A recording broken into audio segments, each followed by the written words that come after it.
നമസ്തേ പ്രിയമുള്ള പ്രേക്ഷകരെ, നാം ഇവിടെ ചർച്ച ചെയ്യുന്നു നിങ്ങളുടെ നാളെ എന്ന ജ്യോതിഷ വിഷയം. നിങ്ങളുടെ നാളെ നാം ചർച്ച ചെയ്യുന്നത് 1201 വൃശ്ചിക മാസം 27-ാം തീയതി, അതായത് 2025 ഡിസംബർ മാസം 13-ാം തീയതി. നാളെ 13-ാം തീയതി വരുന്ന ദിനം ശനിവാരമാണ്, ശനിയാഴ്ചയാണ്. നാളെ ശനിയാഴ്ച സൂര്യോദയം 6:37 തൃശ്ശൂരിൽ, അസ്തമയം വൈകിട്ട് 6:01. നാളത്തെ രാഹുകാലം ശനിയാഴ്ച നിങ്ങൾക്കറിയാം. കാലത്ത് 9 മുതൽ 10:30 വരെയുള്ള സമയം നാം ശുഭകാര്യങ്ങളൊന്നും തന്നെ രാഹുകാലത്ത് അനുഷ്ഠിക്കാറില്ല. നാളത്തെ നക്ഷത്രം അത്തം നക്ഷത്രമാണ്. അത്തം ഒരു ശുഭ നക്ഷത്രമാണ്. പക്ഷെ അത്തം കറുത്ത പക്ഷത്തിലേതായാൽ അതിൻ്റേതായ ബുദ്ധിമുട്ടുകളുണ്ട്. പലപ്പോഴും കറുത്ത പക്ഷത്തിലെ അത്തത്തിന് കാലുണ്ടാകും, അത്തത്തിൽ കാലുണ്ടാകും. അത് അങ്ങേയറ്റം ചന്ദ്രൻ ദുർബലമായ സമയത്തിലാണെങ്കിൽ, പ്രത്യേകിച്ച് അത്തം നക്ഷത്രത്തിലെ അധിപനായ ഗ്രഹം ആരാണ്? രോഹിണി, അത്തം, തിരുവോണം. ഈ നക്ഷത്രങ്ങളെ ഭരിക്കുന്ന ഗ്രഹം ചന്ദ്രനാകുന്നു. അതിനാൽ ചന്ദ്രൻ ദുർബലമാകുന്തോറും അത്തം നക്ഷത്രവും ദുർബലമാകും. അത്തം നക്ഷത്രത്തിൽ പാദങ്ങളൊക്കെ വരും. 1-ാം പാദം, 2-ാം പാദം, 3-ാം പാദം, 4-ാം പാദം. ഒരു നക്ഷത്രത്തിന് 4 പാദങ്ങളാണ്. ആദ്യത്തെ 15 നാഴിക 1-ാം പാദം. അങ്ങനെയാണ് അതിൻ്റെ ഘടന.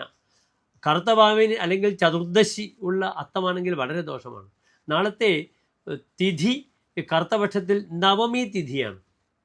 9ാമത്തെ തിഥിയാണ് കറുത്തപക്ഷത്തിൽ. അത് വെളുത്തപക്ഷത്തിലേതായാലും കറുത്തപക്ഷത്തിലേതായാലും 9ാം തിഥിക്ക് എന്ത് പറയുന്നു?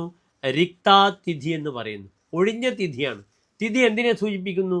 ജ്യോതിഷത്തിൽ പഞ്ചാംഗങ്ങളിൽ തിഥിയെ സമത്തിനെ സൂചിപ്പിക്കുന്നു. ഭൂരിശ്രീ വിഭവ തിഥി ശ്രവണത. തിഥി ശ്രവിക്കുന്ന മാത്രയിൽ തന്നെ സമ്പത്തിനെ സൂചിപ്പിക്കുന്നു. നാളെ ഒഴിഞ്ഞ തിഥിയാണ്, ശൂന്യമായ തിഥികളാണ്. ചതുർത്ഥി 4, അത് വെളുത്തപക്ഷത്തിലായാലും കറുത്തപക്ഷത്തിലേതായാലും. നവമി 9, അപ്രകാരം ചതുർദശി 14.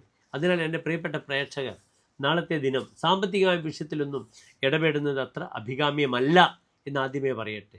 ശനിയാഴ്ചയാണ്. എൻ്റെ പ്രിയപ്പെട്ട പ്രേക്ഷകർക്ക് നാളത്തെ ദിനം ദേവീക്ഷേത്രത്തിൽ ദർശനം നടത്താം. ഹനുമാൻ സ്വാമിക്ക് നെയ്വിളക്ക് സമർപ്പിക്കാം. ദേവീക്ഷേത്രത്തിൽ രോഹിണി, അത്തം, തിരുവോണം നക്ഷത്രത്തിൻ്റെ ആധിപത്യമുള്ള ഗ്രഹം ചന്ദ്രനാകയാൽ ദേവിക്ക് വിളക്കുമാല, പായസം വഴിപാടായി സമർപ്പിക്കാവുന്നതാണ്. പിന്നീട് പ്രധാനപ്പെട്ടൊരു വിഷയം നമുക്ക് ചർച്ച ചെയ്യേണ്ടത്, നാളെ എന്തെങ്കിലും തിടുക്കമുള്ള കാര്യങ്ങൾ, സാമ്പത്തികമൊഴിച്ച് യാത്ര മുതലായ വിഷയങ്ങളുണ്ടെങ്കിൽ നാളെ കാലത്ത് 11 മണി മുതൽ 12:30 വരെയുള്ള സമയം ശുഭകാര്യങ്ങൾക്കായി സമയം കണ്ടെത്താവുന്നതാണ്. ശ്രദ്ധിച്ച് നാളത്തെ ദിനത്തെ കൈകാര്യം ചെയ്യണം പ്രിയപ്പെട്ട പ്രേക്ഷകർ. പ്രത്യേകിച്ച് സാമ്പത്തിക വിഷയത്തിലുള്ള തീരുമാനങ്ങളും തന്നെ പാളിപ്പോകാൻ സാധ്യത കൂടുതലാണ്. ശ്രദ്ധിക്കുക.